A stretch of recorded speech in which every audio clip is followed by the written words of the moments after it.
There it is, the city of Portland, Oregon, looking chemtrail free, Drew. I don't know, man. There might be one in the back there. Uh-oh.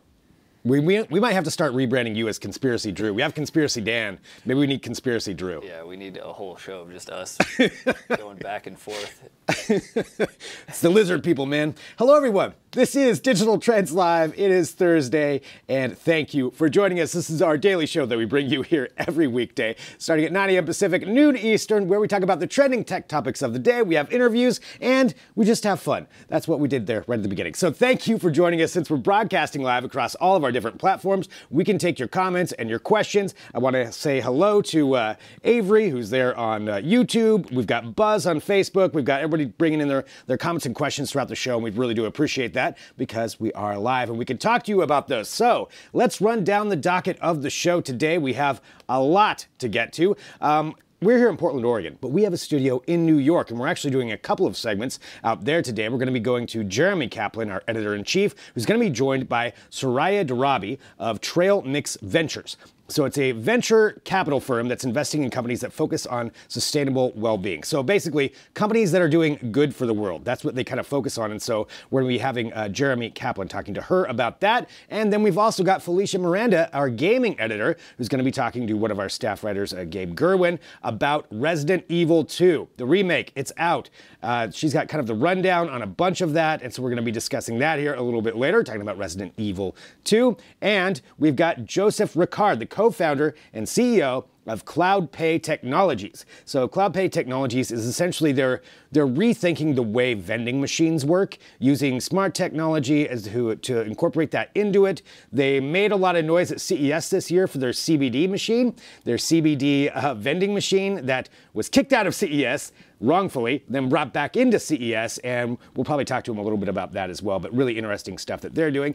I'm Greg Nibbler, like I said, here in Portland, Oregon, joined now by Drew Prindle, our emerging technologies editor. Hello, Drew. How's it going? Doing well. Sorry to throw you under the bus with the chemtrail thing. I was talking about how some of the comments that we get on articles sometimes, I always look for those ones because I figure at some point somebody will bring Those that are my favorite ones because they always lead to the best threads. They do. And then you go down the rabbit hole, and then before you know it, yeah, you've spent 3 hours researching the things that are posted. But not everybody posts about that. We have lots of posts there at Digital Trends, and we will be having our Read 'em and Weep segment here in just a minute, in addition to some more tech headlines. But I wanted to bring up this first story just because every morning I kind of take a look at what's trending in technology, what people are talking about. And this is not a forward thinking, but we're going to take a look back just for a minute because it is the 35th anniversary of something. And Tim Cook tweeted this out today. Today is the 35th anniversary of the release of the first Macintosh. Wow. The first Macintosh computer came out January 24th, 1984.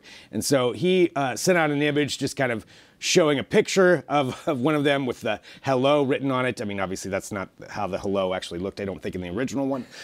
But that is taking a look at the original Macintosh. And it's interesting thinking about, 35 years is where we've come, from there to now, and just how big of a leap that technology was back then, and just to where we are, to where, with iPhones and everything else. What blows my mind is computer, mouse, keyboard. We still use the same input devices. It's been 35 years, but it's not. I mean, those things haven't changed. That's insane. That's true. Yeah, that's actually true. I mean, you think about how, slowly we're starting to see some things that are more like gesture controlled. But yeah, the basic components of what they came up with are essentially what we're using today. Let's bring back floppy drives. Yeah, that I'm okay without.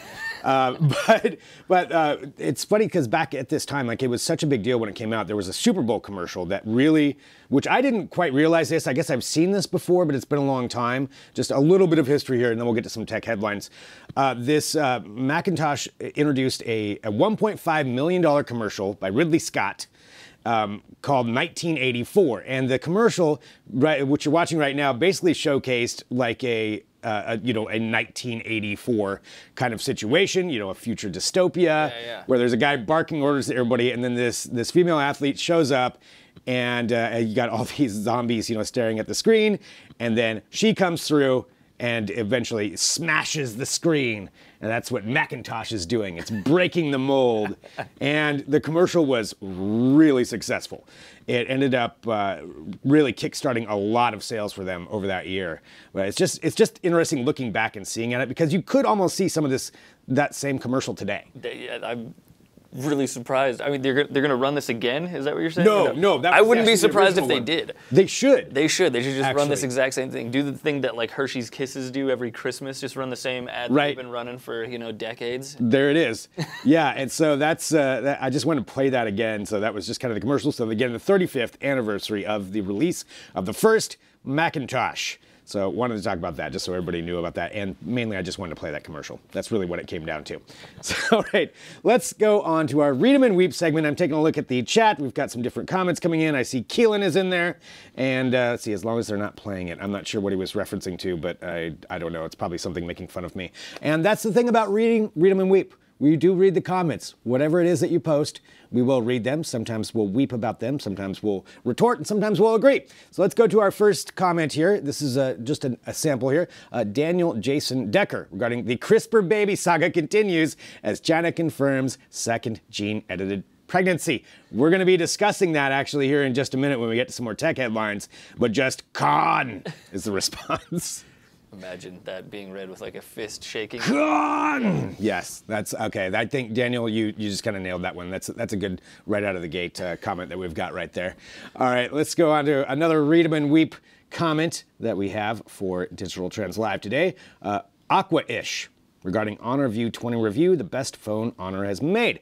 Your reviews are too slow, mate. Okay, now I think I have to have a British accent for this. You hold the phone in the same pose. No, that's terrible.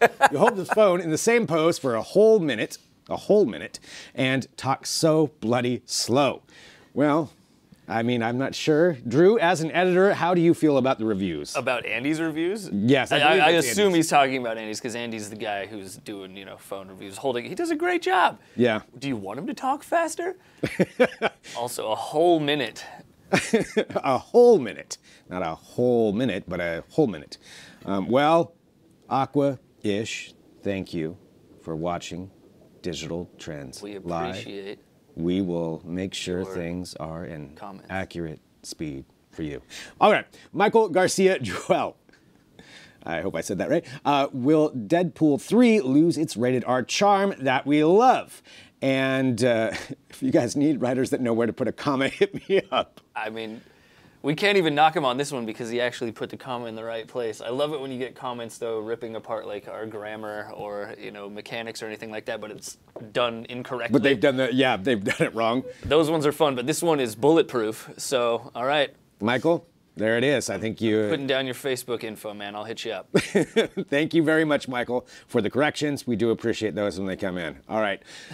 Jeff Coleman. Regarding digital trends, Amazon to start testing autonomous delivery robots. We're also going to be discussing that here in a minute. Last leg, customers have to go outside and get it versus human delivery to the door. Yeah, no thanks. Jeff, you also have a very good point, and we'll fill everybody in on this story about the new Amazon Scout delivery robots in a second, but I agree. You know what? Make the robot do the work. Why am I doing the work for the robot? You've got a good point. I didn't even know I was going to be mad about that. But now I'm upset about it too. I'm with you, Jeff. Oh, man. The laziness. The laziness. You know what? If you're going to be lazy, go full lazy. I guess you're right, yeah. I mean, make the robots do the work. That's what they're there for. All right. Thank you, Jeff. Very good comment. All right. One more Read 'em and Weep comment, and then we'll actually go into that Amazon story. Michael. Wow, that's a mostly tough one. consonants, man. Oh, wow. That is a lot. Yeah, that's a lot going on there. Man, that must be, you know how many times he's probably had to spell his last name in his life? Probably like every time. Every time. Yeah. Every time is how many times. Regarding why Netflix raising its prices is a good thing for subscribers. Why do you write like this? It's annoying. It's not a digital trend, nor does it look or read good. Okay, all right. I don't even know where to go with that. I don't know what it is that they're annoyed about. I really want to look into this now. Michael, I want to know whose article it is. It's Caleb's article. It's Caleb's, all right. It's Caleb's article. It's a hot seat, Caleb. Your writing's annoying. We're letting you know right now. It does not look or read good, dear Caleb. So yeah, that article is it's at Digital Trends. There's a lot of people commenting on that article. And it has to do with his opinion that Netflix raising the prices is going to lead to a new golden age of television versus Ryan Juanita, who thinks it's the end of the golden age of streaming television. So there's a little bit of battling comments there. But that's actually why I was referencing the chemtrails in the beginning of the show. I'm like, eventually it works its way to chemtrails. So I'm going to follow along with that article and see how we get there. All right. How the thread works to get to the chemtrails. All right, that's our Read 'em and Weep segment where we take a look at the comments and questions that come through across our social media platforms. We appreciate those. Let's talk about some more tech headlines, though. Let's get back to that Amazon Scout delivery robot that we were talking about. So this is something that Amazon's announced. I guess it's not too big of a surprise, but they have built a fleet of autonomous robots to deliver packages to your door. Although now, going back to our comment there, I guess it's technically not to the door, it's to the end of the driveway. So what these are, they're called Scout, and they're essentially, as our article says, hampers on wheels. And they have the packages secured in there, and they're using these right now in certain suburbs of Seattle, I believe is where they're actually testing these out, but they're planning on launching these full scale. Well, right now you can order something, this robot will show up, it'll notify you that it's there, and then you walk out, it opens just for you, and then you get your package, and then it goes on its way. Is that really too much more of a hassle than just opening your door and grabbing your packages? If I'm going to have an autonomous robot, bring it to my door. I want to not get off the couch. It's got to open the door for me. But like nobody got up in arms about that when it was Amazon talking about drone deliveries. Everybody was super stoked, like, oh my God, you mean I can go into my yard and just like wait for it to come down? It is true. They're both drones. They're both robots that deliver stuff to your door. Why are you angry at one of them? I don't know. This is prejudice against wheels is what it is.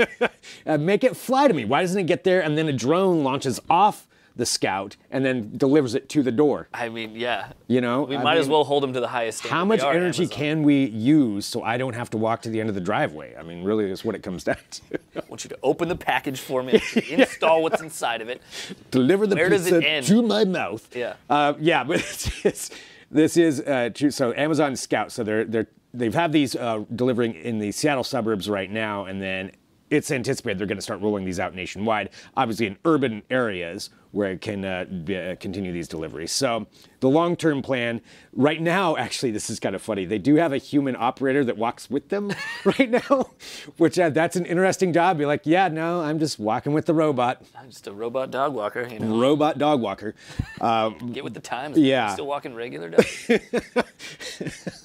Streets for normal walking, not robot walking. But the plan is that they'll be eventually fully autonomous and delivering packages to your door.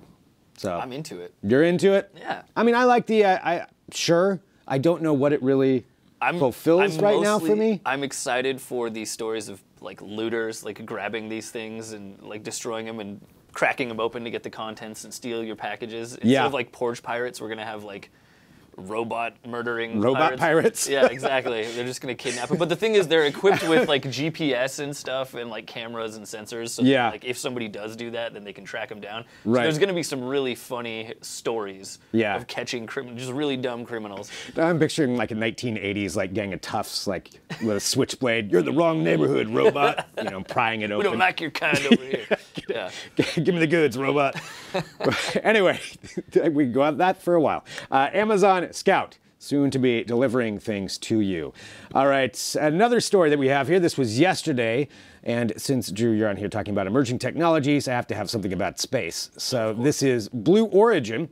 Blue Origin, which is Amazon, Jeff Bezos' attempt to achieve basically space tourism.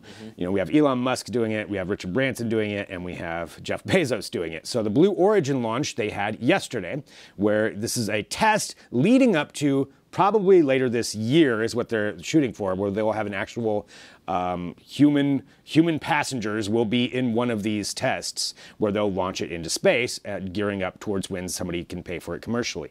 So they showcased what it would look like. So this is essentially their version of how they're going to do it, which is different than than Virgin Galactic and Richard Branson's, because Richard Branson's is you launch in an actual plane. In a hypersonic plane that goes up into the upper atmosphere and then you kind of break out from there. Yep, this is full-on launching in a rocket, and this is how it would look. The people would be sitting in that capsule on top, kind of more of a traditional, I guess, space launch. Yeah. Drew, what do you think about this? I mean, I'm all for it, obviously. Like, yeah. Space tourism, I can't, like, yeah.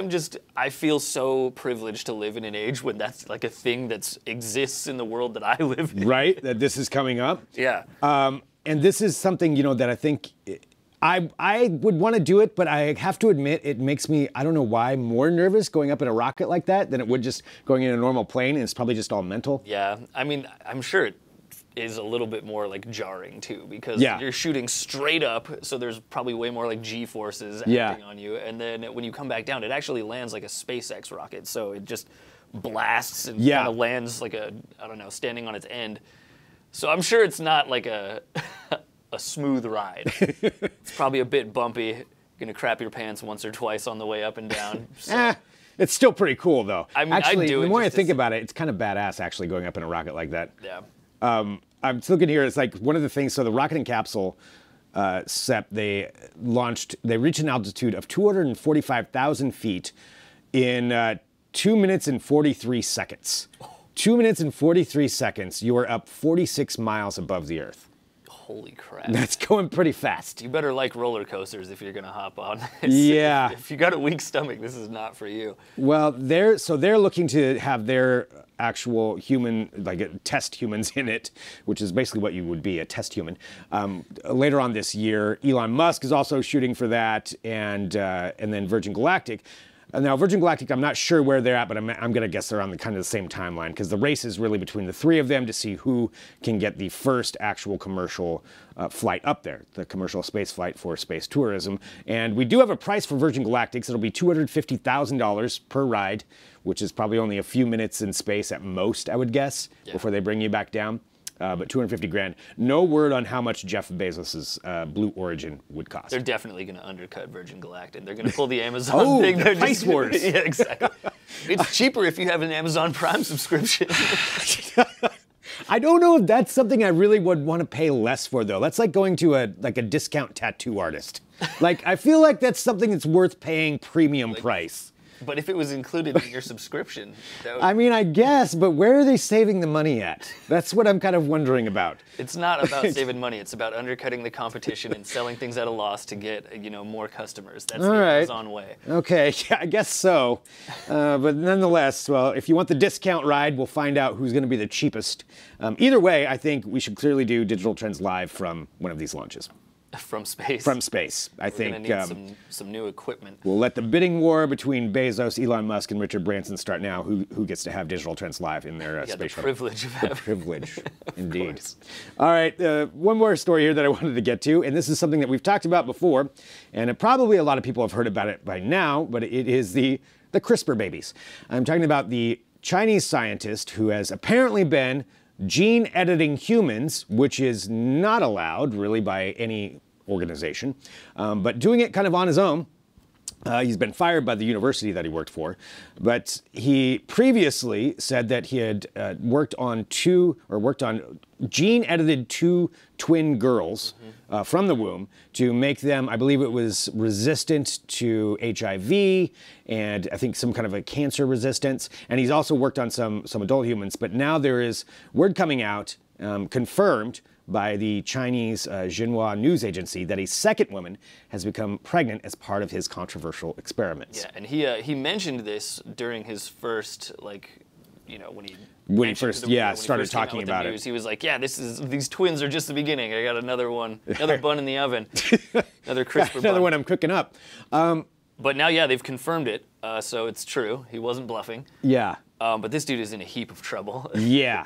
Lost his job. Now the government's investigating him and.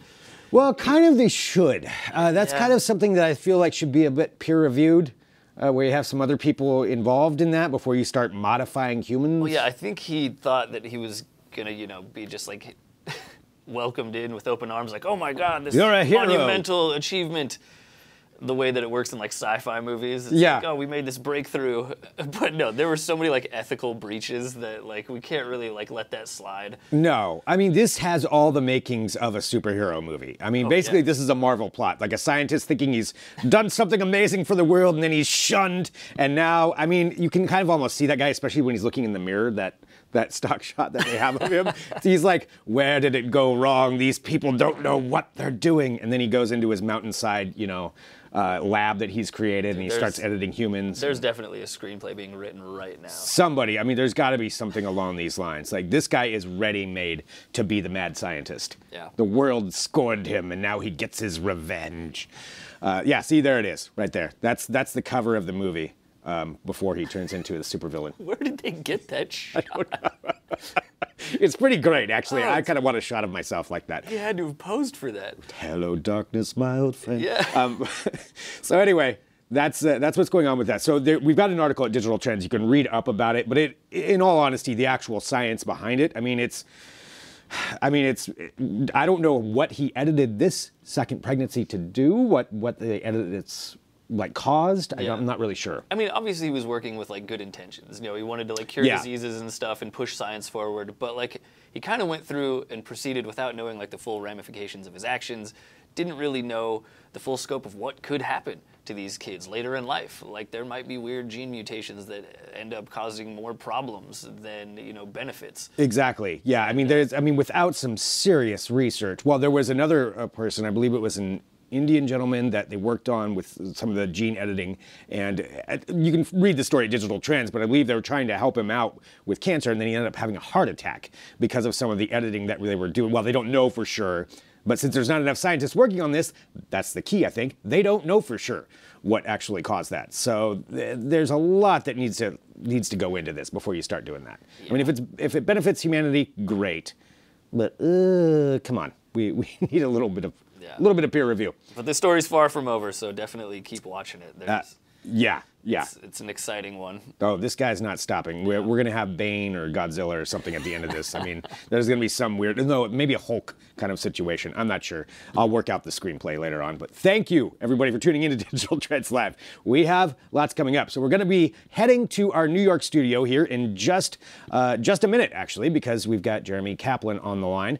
Before that, though, I just want to remind you of some other things that are coming up on the show. We also have Felicia Miranda, our gaming editor, who's going to be talking to Gabe Gerwin about Resident Evil 2. You have questions about Resident Evil 2? Drop those in here into the live chat, because we are live, as we've proven. We do read the comments. Hello to Hani, hello to Madhav, hello to Imdad here on, there's just a few people on YouTube. I probably mispronounced all your names. I apologize. We've got Brian, we've got Buzz, and a bunch of people commenting on Facebook. We're also on Twitch, and I'll take a look at those comments as well. But if you have comments and questions, drop them in. We're all here to learn about tech, but also have fun. So if you have questions, let us know what those are. Later on in the show, also, I'll be joined by Joseph Ricard, co-founder and CEO of CloudPay Technologies. Drew, I want to thank you for joining me here for this opening segment. Always a pleasure. Later on today, I want to remind you, we also have Trends with Benefits, which is our live podcast. That'll be airing at about 2:30 p.m. Drew's going to come back in.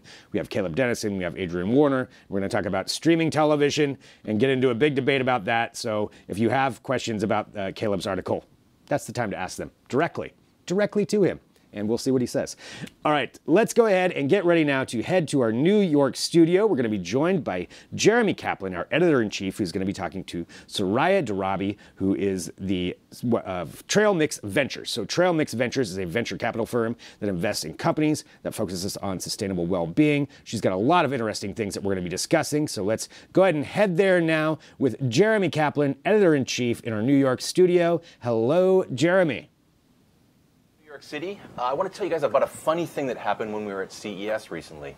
In amidst all of the really neat technology that's there, the televisions, the AV receivers, a million iPhone cases, we picked as the top tech of CES a hamburger. But not just any hamburger, the Impossible Burger. Impossible Burger 2.0, which is science taking the burger and saying we don't need meat in this. We can do a better burger that's more sustainable, better for people's health, better for the planet, and just appeals to a lot of people on a lot of different levels.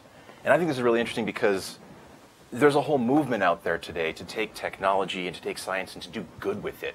And no one better to talk to us about that than Soraya. Soraya Darabi? Darby.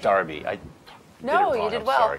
Sorry. Thank you for joining us on Digital Trends. Oh, thanks for having me. Soraya has a fascinating background. She began her career at the New York Times, co-founded Food Spotting, which got acquired by OpenTable, and is now working as a venture capitalist, helping companies that have good ideas, want to do good, do wellness, help people out. That's a very weird transition, I got to say. Can you tell us a little bit how you got to here? Oh, I don't think it's weird. Tell us about how you got to Food Spotting first. Oh, of course. I went to college at Georgetown University and was obsessed with music and would go to music concerts maybe 4 nights a week. And Me too. Good. DC or music? Well, no, I was a Vassar in upstate New York. Oh, great. Sony Music hired me to be a college marketing rep, and I became obsessed with convergence around that time. Why were they sending me physical CDs to promote artists ranging from Nas to Howie Day to John Mayer when everything was happening on LimeWire and Napster? So I then thought, you know what, I'm not sure the music industry gets it. I'm going to go intern for the WashingtonPost.com. Media really understands convergence. And it was an amazing internship. Which is sort of true. Really, yeah. It is sort of true now, but back then my primary role was teaching journalists how to use RSS to create real-time news feeds. And that one step I saw really enhanced the way the Washington Post was conveying information. As a news junkie, I became fascinated with all things real-time media. Worked for Condé Nast and was able to write the press release Wired acquires Reddit. And by working next to the Reddit founders, became obsessed with social news. Luckily, the New York Times saw that and asked me to come lead their social media efforts back in 2007, at the beginning of the Web 2.0 days. And so we were the first brand to partner with Facebook, YouTube, Foursquare, Tumblr, Vimeo, and a whole bunch of companies that no longer exist. It was there as the first brand and the first fan of the first brand on Facebook that I realized there's a lot of power in technology, and it can be harnessed for good or evil. Exactly. Now we're getting closer to why I like purpose-driven brands. Food Spotting was a great experience. 2 years kind of feels like a blur now because it was almost 10 years ago, but we were lucky enough to be Wired and Apple's App of the Year. An amazing team, an amazing effort. The company was acquired by OpenTable and then later Priceline. What that allowed me, when receiving a little bit of liquidity as a founder, was to then begin to vote with my own dollars and to invest as an angel investor in companies that I thought were supremely interesting from a consumer landscape. And so as an early investor in companies like Casper, rethinking how we sleep. Sure. In companies like Glam Squad, helping women get ready at home to feel better prepared for their day. Companies like Home Polish, how to create a more beautiful interior for yourself. Companies like Hungry Root Noodles, how to eat healthfully and in a way that's a little bit more sustainable for our earth. In companies like Gimlet Media, for those of you I love Gimlet. I love Gimlet too. Who doesn't? They're fantastic. Exactly. Mainly because I was such a fangirl of Alex and Matt's startup podcast. But it allowed me to have exposure to a wide array of companies, and through that exposure, after angel investing and advising over 28 companies, well, it was over 5 years, I went back and I saw which are the companies that I've had the most success with. And I realized they were all health and wellness businesses. Oh, interesting. Most notably, as an early investor in a company called FIGS, which is antimicrobial medical apparel for nurses mostly and doctors, keeping nurses and doctors healthy at work while wearing Lululemon-esque apparel. I mean, this company is now making enormous revenues. You might see their ads on the subway. The ads everywhere, yeah, on the F train. We were just talking about both living in Brooklyn. But when they first started, and they're very public about this, Heather and Trina didn't necessarily capture the eye of all Silicon Valley investors because they said, why would nurses pay more money for scrubs? And the answer is because it helps them feel safe at work and it helps them feel good. Sure. Now that's wellness. Just as sleeping better and thinking more thoughtfully about why we sleep, I don't know if you've read that book, but it's tremendous, is very much the mantra of Casper. And so from a vantage point of an angel investor and someone who loves technology, my business partners at Trailmix and I decided to come together and start to really do a deep dive into research. What is this wellness industry that's often so associated with blogs and Instagram influencers? And we realize most people have a misconstrued idea of wellness. They think it's kale and chia seeds. They think it's, fad diets or hippie granola California stuff. Yeah, meditation retreats, whatever it might be. And actually, wellness, according to CB Insights, is a $4.7 trillion industry, which goes up by $500 billion a year. When you take into consideration travel and hospitality, when you take into consideration at-home workouts, look at Peloton, a $5 billion business that didn't exist. That whole space is being transformed. I know, 7 years ago. So we at Trail Mix did a deep dive into the potential to invest in this specific landscape alone, given our natural interests in it. And you just saw a huge opportunity. Well, wait, so hang on, so step back a second, because I think a lot of people think venture capitalists and they think Wall Street guys in three-piece suits that are hungry for dollars and don't care so much about the little guys or about anything other than making a buck. And it sounds like you're telling a very different story here. Yeah, no, we are absolutely purpose-driven, and we want to be impactful with the companies that we back. We look for companies that focus on sustainable well-being, mental, physical, spiritual health, taking care of others. That also includes our planet. That includes taking care of elders. What does elder care look like as, 1/4 of our population starts to enter into their twilight years? What do millennials want? Millennials are now living at home with their parents more frequently than they're living with roommates. So what does wellness look like? Waiting to pay off their debt, likely, but $620 billion conservatively, $1.1 trillion reported by some outlets in the next 5 years. So we're talking about a lot of debt for these students that may or may not be waived by our government. We're already in massive debts, so it may not be, which means that this is the first generation of history that doesn't have an optimistic outlook for what their financial trajectory could be since the FDR days. We're reconsidering the American dream. It is, but it's also an opportunity, and I'm not just saying this because I'm a capitalist. In fact, sometimes I think I'm a socialist. But I'm saying this because I think there's an opportunity for for-profit businesses to rethink areas where government has significantly lagged behind. Interesting. So when you're looking for a company, you're not just looking for good, you're looking for a company that has a solid business model as well, though. You guys are trying to make a profit here as well. Oh, and we are. I mean, our IRR is off the charts for a fund that began 2 years ago, I say immodestly, in part because our thesis was proven correctly. One of our first investments was in the women's co-working space, The Wing, which now allows men in too. And when we first met this amazing company, Audrey Gelman, the founder, she was pre-launch, and her company was mainly meant to be a respite for women who were busy on their way, who might need a shower, a quick cup of coffee, or a green juice as they, work through their ambitious urban lives. And it's now expanded into so much more, thanks to Audrey and her co-founder Lauren. Really a movement, a feminist movement to help women create a community around living. And of course, it's addressing the 1099 economy, which has quadrupled and will continue to grow. So we are fascinated with The Wing, and I think most people read the news in our industry. About a month ago, Sequoia led a $75 million Series C into The Wing, which was, tremendous for Trail Mix, for a company that we discovered 3 years ago. Yeah, for sure. So tell me about some of the other companies you guys are investing in. We're very proud of Parsley Health. It's a preventative primary care's office here in New York, LA, and San Francisco. The idea is primary care and going to the doctor should be rethought.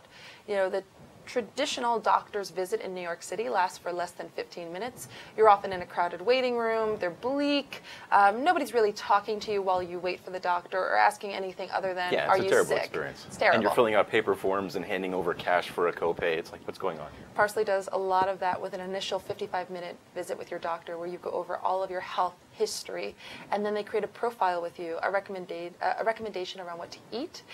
So you're signed up for a Parsley nutritionist, as well as recommendations as to which vitamins you might want to take, an exercise regime that would fit your life, and ultimately you check in with your doctor once a month. It's a membership. I'm making a note. I'm signing up right now. The space is exquisite. They just opened up their first permanent landmark headquarter in New York in Union Square.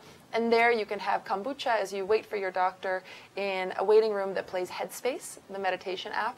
It's actually the first time that people are saying, you know what? Maybe you're not sick, but you might want to see a doctor anyway to prevent getting sick in the future. And Dr. Robin Berzin, the founder, is a genius, someone to keep your eye on. So I mentioned the Impossible Burger when we opened this up because I really feel like there's this interesting moment going on where we're seeing companies that maybe, yes, a traditional vegetarian's going, of course, this is my option.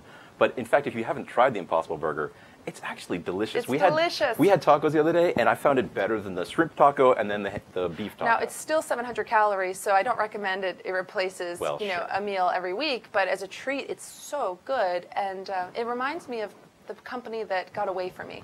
The #1 company I wish I had invested in is Modern Meadow, which makes leather in labs. And oh, wow. Yeah, it's based in New Modern Jersey Meadow? and Brooklyn. Andres, the founder, is also a creative genius. I think that we're going to see a lot of interesting things forming from laboratories to replace our dependency on, animals predominantly. So you're a very plugged-in person. Tell me, what kind of apps do you rely upon? You must have some list of things that are like the neatest things you're using on your phone. What can you not live without? Well, I'm not sure they're the newest, kind of coolest gadgets. That's fine. I do use Headspace. I think that meditation is really difficult, and so if you can do it on the go, why not? And that helps you carve out some space for that in your life?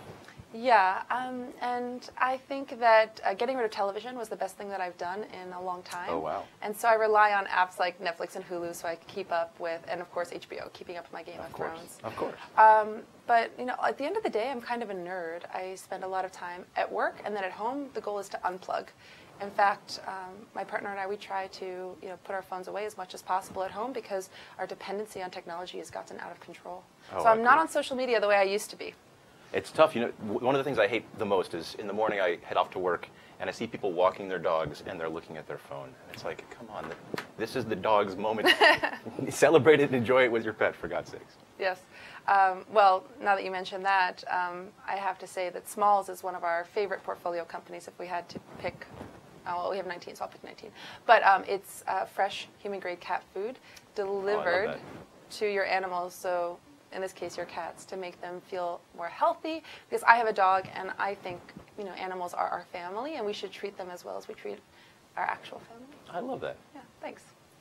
Well, Soraya, it's been a pleasure talking with you. Thank you very much for joining us. Thank you for having me. We're going to cut to a commercial, and we'll be right back after these words from our chosen sponsors.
Welcome back to Digital Trends Live. Thanks everyone for tuning in. We are broadcasting live across many different platforms, and if you're on one that you can comment on, go ahead and drop those in there because we can take your comments and questions throughout the show. Coming up here in just a little bit, I'm going to be talking to Joey Ricard, co-founder and CEO of CloudPay Technologies. And you may recognize their story more from their CBD dispensers that they had at CES, where they were removed from CES, then let back into CES, and a whole bunch of things that went on with that. Their technology is actually pretty amazing. So we've got Joey coming up here in just a little bit on Digital Trends Live. But right now, I'm here in Portland, Oregon. I'm Greg Nibbler, and we're going to be heading to our New York studio. Back over there, big thank you to Jeremy Kaplan for his last interview there with Soraya Darabi. And now we are going to be talking about gaming. We've got Resident Evil 2 talk coming up right now. So we're going to be heading over to New York with Felicia Miranda, our gaming editor. She's going to kind of introduce our subject here to talk about Resident Evil 2. Hello, Felicia. This is Felicia, and I'm the gaming editor here at Digital Trends. Today I'm accompanied by one of my contributors, Gabe Gerwin. He actually reviewed the upcoming Resident Evil 2 remake that's due out tomorrow, and we actually really loved the game. We're going to talk a little bit about it. So if you guys are interested in this game and you're thinking about picking it up, you're on the fence about it, we're going to be talking a lot about what's changed, what's the same, and what to expect. So Gabe, you reviewed the game, and can you tell me, what did you love most about Resident Evil 2 Remake? Like, what can people expect from this new version of the game? They're just calling it Resident Evil 2 because they consider it to be sort of a kind of a completely new game. It's built on the foundation of the 1998 game, and because of that, the environments are absolutely amazing, from the police station to the laboratory area. If you've played that game in 1998, you'll recognize these things, but it does it in a way that doesn't feel like it's rehashing anything. It's sort of bringing it into a new, for a new generation of players instead. And so even if you didn't play that game, though, you'll still find a lot to like. It feels like a modern horror game in many ways. That's incredible. I did hear a lot about the sound in the game and how they kind of increased the quality of the sound and they incorporated it into the gameplay. Can you talk a little bit about that? Yeah, so one of the things that the Resident Evil series has done really well, also with Resident Evil 7, is having sort of audio awareness in terms of going through the environments and figuring out where enemies are. There's some very strong enemies that you run into pretty early on in this game, and you have to know where they are just entirely by hearing their footsteps. You can tell very easily, actually, what direction they're coming from, whether they're above you, whether they're below you. I didn't use headphones the entire time I was playing, and I was able to determine, like, sort of which direction these enemies were coming from and how far away they were. And that's something that I think a lot of games overlook. Audio is sort of seen as second fiddle to something like visuals or even just control modifications, but here the audio really is the star of the show. I do see that a lot, and in horror I think audio is especially important. Would you say that it contributed to the fear factor in the game? Absolutely. The scariest thing in this game is when you're hearing one of these big, basically indestructible enemies, and you just hear that thump sound getting louder and louder. As that happens, you're panicking more and more, not just because the enemy's scary, but also because you're so limited on resources and you don't know exactly what you're going to do to get out of this situation. And it didn't matter if it was the first time I heard it or the last time, it was still terrifying until the very end. All right. So we talked about what we liked a lot and what's different. What would you say was something that you didn't like so much about the new Resident Evil 2 game? Yeah, so this is actually something that they did in the original Resident Evil 2 as well. It's structured in a way that you play as one character, either Leon or Claire, and then once you get to the end of their story, you then sort of play through the game again as the other character. And a lot of the scenarios are different. You'll be in a few entirely new locations, and it's really cool doing that as that character. But there are also several areas that you just completely replay basically from scratch. Maybe a puzzle or two will be different, but the enemies are basically the same.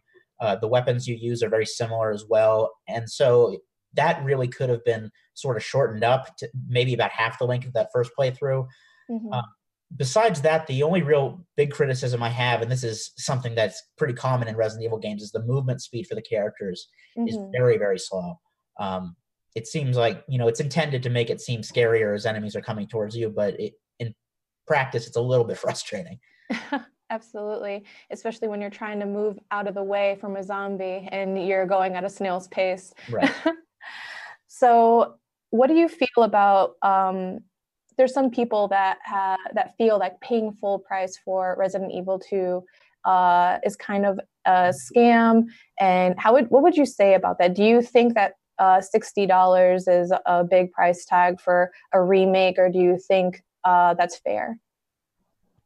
It's completely fair to pay $60 for this game because it's entirely new. The story, they took the story from the original Resident Evil 2, but they don't reuse any assets. Everything you see has been designed from the ground up as if this were a completely new game. This isn't like with the last Resident Evil where they were, up-resing the textures and fixing some control issues. Here, it's an entirely new game.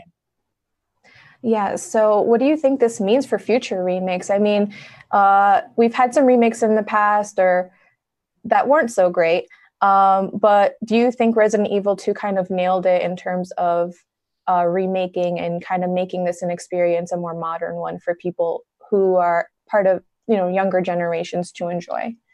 Yeah, I hope this is the future for remakes. At the same time, I'm not sure how much further they can really take it. The thing about those first 3 Resident Evil games and also Code Veronica is they just aged really badly. They used what's called a tank control scheme, so they really needed to be updated to even seem playable in 2019. So I see, for Resident Evil specifically, them being able to do this maybe with 2 more games. But after that, we're going to have to be careful about remaking games and it seeming really a new experience instead of, again, just sort of making it look prettier. Yeah. So you did review the game. Can you tell us what you gave, what score you gave Resident Evil 2? Yeah, I gave it a 4 out of 5, which seemed to be a bit on the low end, I guess, for reviews, but I really did enjoy it. Yeah. I think Resident Evil 7 impressed me maybe a little bit more with how it was sort of a standalone story, but like, make no mistake, if you like survival horror, Resident Evil 2 is definitely worth getting. Awesome. All right. So thank you for joining me here today, Gabe, to talk about Resident Evil 2. We do have a sound interview with the audio director going up today. So if you guys are interested more into how sound is used to create horror and kind of, really bring that to the forefront in Resident Evil 2, make sure to check out digitaltrends.com/gaming. That should be going up today, as well as Gabe's tips and tricks for surviving the zombie apocalypse. That will also be going up later today. And our review is already up. So if you want to know more about how we feel about Resident Evil 2, make sure you as well. And thank you again for joining me, Gabe. We're going to be sending it back to, we're going to send it to commercial right now. So you guys stay tuned. And then after commercials, it will be back in Portland. Thank you, guys.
Welcome back to Digital Trends Live. Thanks, Felicia, talking about Resident Evil 2. And like she said, we're going to have some more articles and things going up about that game and just about gaming in general up at Digital Trends that you can always check out. Also, earlier today, I want to say thanks again to Jeremy Kaplan, editor-in-chief here of Digital Trends, for his interview with Soraya Darabi about Trail Mix Ventures. And thanks to everybody tuning in, because we do this show every day. And I want to remind you just really quick before we go on to our next interview to hit that subscribe button. However you're watching us, on whatever platform you're watching, hit subscribe, and that way you get the notification when we go live, and we can talk to you. We can we can read your comments, we can see what you have to say, and we do this every day, and so we want to make sure that you're always here and a part of our show. We really do appreciate it. We like to have fun here, we like to talk about tech, and we like to, you know, we take tech seriously, but we don't take ourselves too seriously, so, which is why we enjoy our Read 'em and Weep segments where we can actually talk to you and see what people have to say as we go through the show.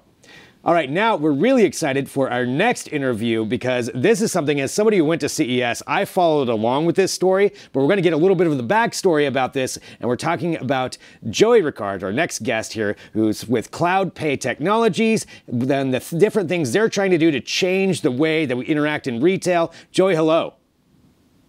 How you doing?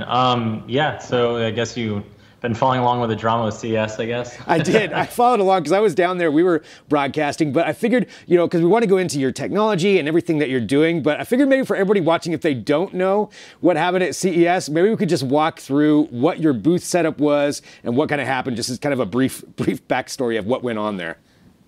Yeah, so, you know, we booked the show with CES, and we spend a lot of time and money and effort. It's not really cheap going to CES and dragging a 800-pound machine with you. So when we went, you know, I called, and we all know, like, there's differences in the industries between CBD and hemp and also cannabis, and there's a lot of misunderstanding or around the different industries in general. And at the end of the day, we don't actually touch the product. We create a technology that helps the industry. And our technology is a little different than what people are used to. So what we did is, you know, I called up every single hotel that we were possibly showing. We had 2 different locations. I talked to the rep at CS, and I, you know, found the different locations we were able to actually have our booths located at, and ironed out all the plans and made sure, and then booked hotels and you know, logistics, moving these 900-pound machines or whatever to you know, the floor and everything. And then we show up on Saturday. We set up our booth, and you know, one of the floor managers sees CBD, and they're like, "Oh no, we can't have CBD, blah blah blah. That's marijuana." I was like, "That's crazy." And then Sunday, they were still like debating on it, and then they said, "All right, you have to completely move your booth off the floor." So they came down, shut us completely down, took everything off the floor, both our booths completely empty. We had one in the Sands, one in the Westgate area hotel, and then you know, Sunday night we were done. Like, basically we made every call we could, everyone we knew, and try to, you know, get this all, try to explain to them the difference in CBD and how hemp is a non-psychoactive part, right? And then you know, Sunday night I wrote an email to everyone I could, and basically data mined, you know, half the board and the CEO directly, and explain the differences in hemp and cannabis, and also how our technology is not meant. I mean, this could be used for insulin, for diabetics to have medication 24/7, right? There's pharmacy applications to this. You know, weed machine to us was just a joke, an idea, but the reality is it's probably one of the most heavy regulated products. Definitely, like, dispensaries in general, probably the most regulated per square foot retail store in the industry. So, you know, we had to educate them and explain that CBD has, you know, all the medical you know, benefits, or a lot of medical benefits that you see in cannabis, but it's completely derived by hemp, which is legal and signed, you know, by the president, you know, through the Farm Act. So after our petition and explaining it, Monday morning I get an email saying, okay, we reviewed everything and you guys are now free to go back onto the floor. So we scrambled. We ended up only taking one of our booths. If you guys came by, saw the technology, it's pretty cool. It definitely turned a lot of heads. People weren't used to seeing, I mean, we're first cannabis technology and definitely the first CBD. We were the first CBD vending machine out there, and then probably the first CBD technology that I think CS has ever allowed in there. But yeah, I mean, it was definitely a little dramatic, but you know, the industry has changed, and they've been fighting these regulations and stuff, and a lot of misinformation and people not really understanding how CBD has medical benefits and doesn't, you know, really harm people. So it's been interesting. Yeah, and you're right. I think there's a lot of education out there. I do find it just so ironic that the Consumer Electronics Show is in Las Vegas, where virtually anything goes on that you can think of.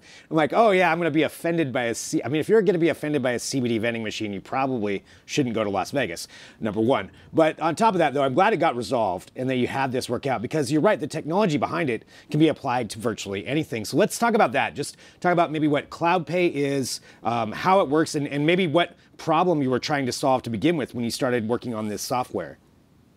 Yeah, so interesting enough, we went to go look at another vending machine designer and one that's well known in the industry. And my business partner leans in my ear and jokes and says, "What if we did this for weed?" Right? And it just was completely a joke at first. And we started actually looking at it. We looked at the technology. We went, talked to them, and saw like really the technical stack and how the SDKs and everything integrate, and in our background, APIs and actually integrating these types of technologies and pulling information. And we realized, one, they were hesitant. They said, look, there's no way we could do anything in this industry because of the payments, right? So first, in the biggest issue in cannabis in general has been the payment. So in the state of, Nevada, it's legal for cannabis. In California, it's legal. But because it's illegal still on the federal level, the payment processing is always going to be a problem until federal allows it because of the banking system.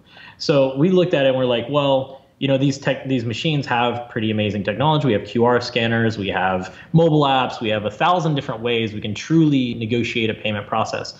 So how could we apply that? And that's where the whole idea of CloudPay technologies first came from. So it was creating a solution around using cloud payment technologies into resolving the cannabis payment issues that we've had on a federal level. Because even in CBD, with it being legal, you still have today people processing their transactions through Europe, because Europe has allowed CBD to be processed. So a lot of people are setting up their companies in Europe, processing their transactions there, and moving it around. So it's the payment side has always been a nightmare and or complex. So our technology that we've been building is one, of course, fixing the payments, integrating that into a hardware stack that, these vending machines, that also allows to do ID verification at the transaction. So, people are like, oh, but, what if kids get into it? The reality is we can make it to where the vending machine, you can't use it unless age. We can, we have cameras on the front of it. We can do facial recognition. We can make sure it's that person that's already been processed. I mean, the same way people do, KYC processing in cryptocurrency, right? So if you go on like Coinbase and you're trying to create a cryptocurrency wallet, you have to go through it and you have to do your KYC process, upload your ID, your passport, and everything else. And those KYC processes can be integrated at a vending machine. I mean, when you walk through the border, right? You actually use a machine now to scan your passport, verify who you are, and that's probably about 85% of border control whenever you're flying international flights now. So, and you're right, absolutely. That's an interesting way to look at it, because that kind of technology is being utilized in so many different ways. So, for a consumer experience, say, I'm walking up, where would these vending machines be, and how would that experience be for somebody walking up who wanting to purchase? We'll use CBD for an example for this one. Yeah, so with regulations, every state's different, depending, and also on what you're selling. So at the end of the day, regulations dictate what the product is being sold in the vending machine and how that product can be sold, right? So there's issues in other countries. We've talked to government officials that want to use our technology to move controlled substances, whether it's cannabis or other pharmaceutical drugs as well, in other countries. But depending on the product, they have some regulations around it. And I can say that it's kind of messed up the laws around vending machines, and it had good nature, right? Because at one point, vending machines, children can walk up, put in a couple quarters, pull a pack of cigarettes, and go out smoking. We had to stop that, so we got rid of vending machines for cigarette use. In many states, I mean, funny enough, I've seen it in Florida. When I walked into a restaurant, I was like, what? They have a vending machine for cigarettes? And it wasn't using any ID verification. I mean, you could just walk in, throw $5, and pull out a pack of cigarettes. And this was in a family restaurant. To me, I've seen it happening in some states. I know the regulations are loose, but we can have these for cannabis currently in California. you can only have these vending machines inside of a dispensary, of the actual dispensary.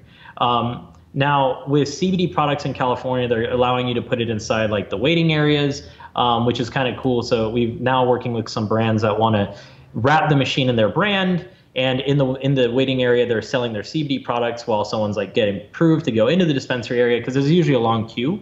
So that's no problem. But CBD in a lot of states we can throw inside malls, but we can also go to other industries that have other products that I won't go into too much, but I'll bore you. But there's so many industries where this technology applies to. As long as you do the age verification, ID verification, you can sell in malls all over the U.S. I mean, it just requires the age verification process. I think you're right. Like the different kind of areas that you could sell in, like pharmaceuticals, or you even use the insulin example, something like that. That's a controlled substance. So. If I'm an ordinary person and I want to utilize one of these machines, regardless of whatever the product is, what are the steps that I have to go through in order to be able to purchase from your machine? Yeah, so it depends on the regulation of the product, right? So it depends on that. Yeah, if you're doing CBD, honestly, some states don't even require ID verification or age verification. Some states are, the reality is it's kind of like requiring age verification to buy omega-3s, right? A lot of people take fish oil pills. And there's nothing, crazy cod fish oil pills, right? But they've originally they regulated things like cod fish oil as if it was as bad as taking in the regulations. I mean, are even crazier than cocaine and heroin in some of those regards that were for cannabis in general. And we're seeing how people are lobbying and changing the regulations. We have it already approved on the state level, but the DA has to change how it's registered on the federal level. But if it's cigarettes, or if it's like vaping, or it's stuff like that, it just has to be someone who's over 18 to buy like a like a pipe or hardware or something like that. But we've actually had, funny enough, we had someone from the sex industry approach us, which sounds crazy, because the reality is our machines capture the user information. So at the time, I was kind of wondering about that, like what you capture and like. So, I mean, you have a facial scanning system and all of that, and I'm sure there's an interesting one with the sex industry involved too. But sorry, I didn't want to interrupt, but yeah, that's what I was really wondering about that. Yeah, so I mean, even like we haven't required to do any kind of facial recognition yet, but what we've done like now is we have QR scanning codes on the front, right? So we can use that to actually scan and pull up like a mobile app ID. So we know the buyer, we know who they are at the time of purchase at a retail, which usually, let's say a typical retail distributor, no matter what the product, whether it's socks or if it's CBD products, they tend to sell something and they don't know who's exactly buying it and drilling into the really buyer persona, right? So by capturing the information at the machine and then taking that transaction information, applying it, you can kind of predict patterns on the person's buying behavior, and you can apply that. We'll also be able to capture emails, you can capture phone numbers. That way you can do marketing. So a one-time impulse buy at a mall, someone walks by, says, what's CBD? They see one of the brands we work with, they go over there, buy a product. Now that brand has that email, they know they bought, let's say, a tincture or a salve, and then they're turning around and emailing them and saying, hey, you can order every month, and now it's turning an impulse buyer to a monthly subscriber, right? So using technology, and this is going to happen in general, right? Like retail has been going through these stages. We've seen it's not really dying, just like the music industry didn't die. It's just that the technology is going to change, and the industry is going to become smarter. And that's what happens with industries. They don't really die. They just go through version 2, 3, 4.0, right? And smart retail truly is going to change a lot of the ways that we as consumers buy our products. You don't need, a lot of people go through Amazon, they order delivery directly. If you can look at Amazon, see exactly what you want to, go to a vending machine, pick it up instantly, scan a QR code, it charges your Amazon account. These are the realities we're going to be having in the near future, and that's what we're building. That's really fascinating, because you're right. That experience, it's not going away. It's just changing exactly how we do that. And that's kind of the same thing with pretty much all technologies when it comes down to it. Like that experience is still going to be there. So what's next for you guys? What's next for CloudPay? Yeah, I mean, it's been a very interesting time since CES, right? I mean, we had I was kind of nervous because we got basically our footprint cut in half, you know, and we had to deal with that. But at the end of the day, we still had some amazing big companies come by. I mean, ones I wasn't expecting, like large auto came by and said, hey, this technology we can use to make sure that the person picking up their laser encoded key is that exact person. I was like, yeah, I mean, there's applications and industries of these large, you know, companies that are walking through CES, you know, large, you know, I guess like, you know, Johnson & Johnson walked by, right? I mean, there are some pretty big players that walked by and showed interest in what our technology can do, and including the tobacco industry. So last weekend I was up in Vancouver, met with some people in the tobacco industry, and that seems pretty interesting too. You know, we opened up an investment round. They're looking at putting funding in us, and we're trying to find that, you know, smart funding for us.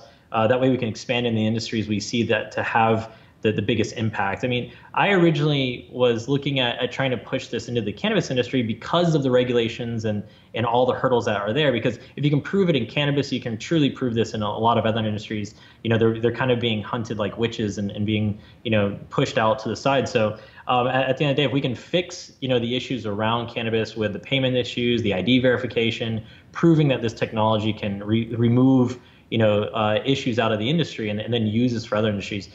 You know, because if you use this for opioids, for instance, it can help with pill shopping and people that are going around it and trying to go to multiple pharmacies. This is a better way to communicate and control the substances in some of these regards. So I see a long-term vision of what we'll do with this technology, but in the short term, right, it's just applying this to a couple different cities, doing some tests out there, rolling with some big brands. The CBD industry up and these people love these machines, so it's pretty cool. Well, Joey, thank you so much for hopping on here to talk about this really interesting stuff about how you're changing that consumer experience and just adapting to the technologies that are available. And Joey, thanks for hopping on Digital Trends Live today. Awesome, thank you guys. Thanks. And there we go. Like I said, we're broadcasting live. So we have all of these different interviews that we bring you every day. This is Digital Trends Live. Thanks to everybody joining in. Really quick on YouTube, I want to say hello to Mark. Said this is kind of cool, live chat. And yes, it's a live chat that we do. We can go back and forth. We've got Jet from South Africa.